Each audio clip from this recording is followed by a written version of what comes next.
Before I even begin, if you didn't see it, there's a photosensitivity warning due to lots of flashing lights. Like legit, this game has some pretty bad flashing and no warning whatsoever when you boot it up.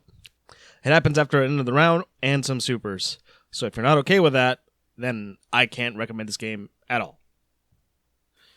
With Guilty Gear Strive coming right around the corner, I decided with the force of a gift that cost $3.99 and was gifted by Scarlett, and with some mild persuasion, I took a look at the original Guilty Gear that was released for PC and Switch.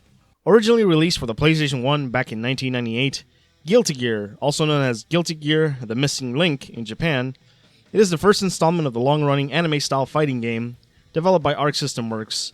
Also, a fun fact, the original PS1 US release was published by Atlas, and they were still credited in the Steam release.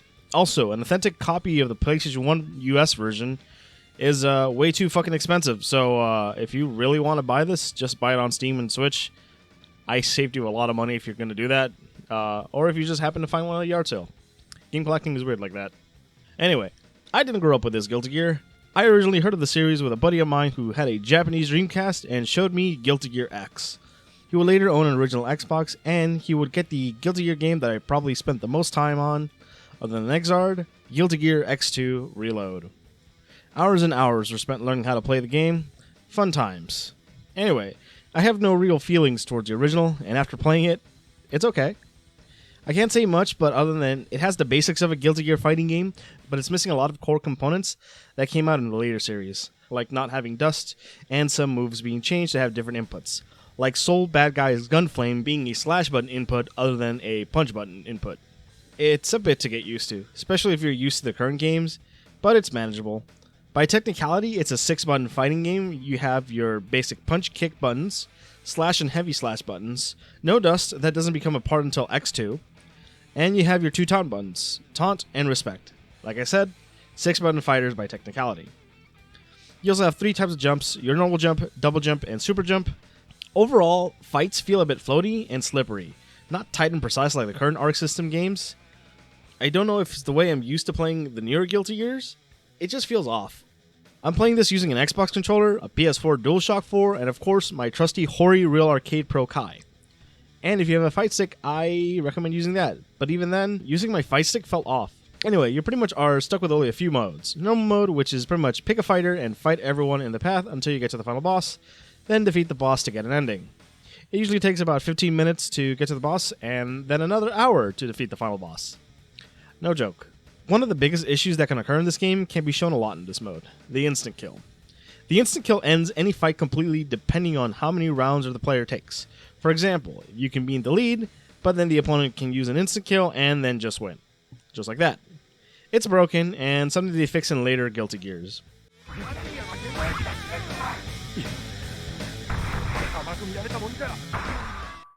Versus mode is what it is. You and a local friend can duke it out to see who is the better player. No online if you're playing the Switch version, and with PC you have both Parsec and Steam Remote Play as a choice, which is a fantastic feature.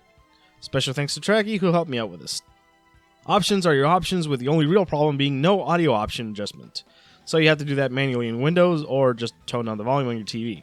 And then we have the final mode, training mode, where you can spend literal hours beating on a CPU while labbing your combos forever, and fail to get them on an actual player. Every time. And those are the game modes. Visually, the game looks amazing for a 2D fighter from '98. Around this time, you had games like Second Impact in the arcades, but on PS1, you had the lackluster version of Marvel vs. Capcom, Street Fighter Alpha 3, Tekken 3. There, guys, God bless the ring. So yeah, Guilty Gear looked pretty good for what it was.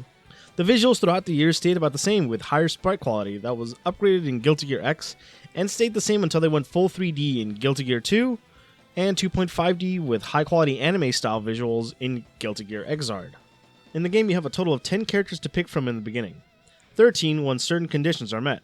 From the list, we have Sol Bad Guy, Kai Kisk, Mei, Potemkin, Chip Zanoff, Zato 1, Melia Rage, Dr. Baldhead, who later becomes Faust in the later games, Axel Lowe, and Cliff Anderson. With certain conditions met, you can also unlock Baiken and the 2 boss characters of the game, Testament and Justice. Like in any Guilty Gear, my go-to character is Sol, because I'm a basic bitch. There's a whole lore video about the story that I can make, but I'd rather leave that to someone else because the Guilty Gear lore is long, but interesting. But this is the basic to the plot. There is a giant tournament with the main prize being that the victor can make a single wish. Near the end of the tournament, the ringleader, who is this guy named Testament, who is also Cliff's adopted son, saying that he needs one more sacrifice to summon justice. As the penultimate boss, once taken down, he becomes a sacrifice to summon the final boss, Justice.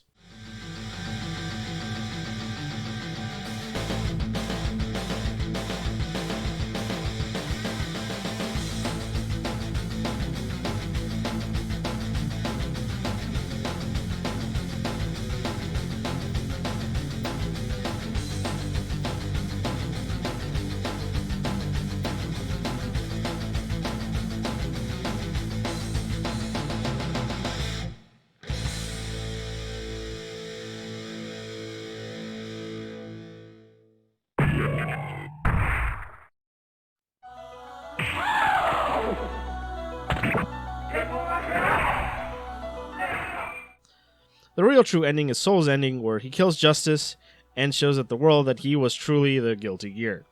Other endings include Potemkin saving Sep, May getting Johnny back, just to name a few. Defeating Justice is an absolute pain. A 3-hit combo puts Justice into max meter and then just spams full screens. Justice also has an attack that if blocked in the air, the second hit ignores the block and hits you anyway. It truly feels like an SNK boss, but I digress. What I have absolutely no issue is with the music. Like any Guilty Gear game, the soundtrack is amazing. And the first of the series is no different.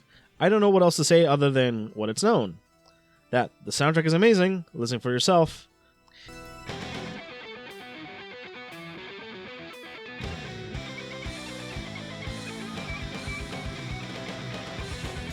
Even with this amazing soundtrack, I will say there aren't any sound options, and the volume is way too high up.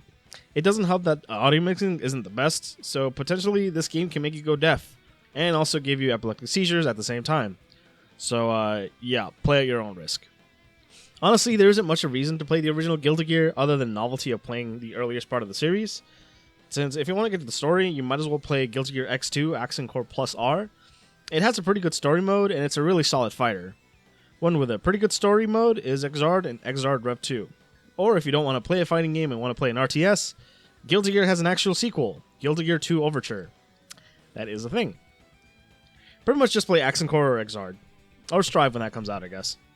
Overall, Guilty Gear The Missing Link has its growing pains. It's the original, earliest part of the series, and it shows. It has amazing music and pretty great visuals for the time, but the lack of option kind of kills the vibes, especially with the music.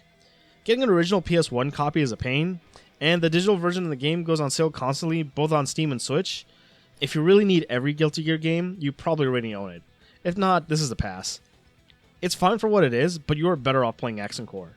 Hell, you're better off playing X2 Reload, honestly. Anyway, I've been Fonzie. If there is another fighting game you would like me to look at, leave it in the comments. I have one already lined up because it was a gift that we'll be looking at soon, so look forward to that. Follow me on Twitter at Fonzie's Revenge, and I stream on Twitch at twitch.tv/Fonzman, and I'll see you next time for whatever next video is. I'll see you then.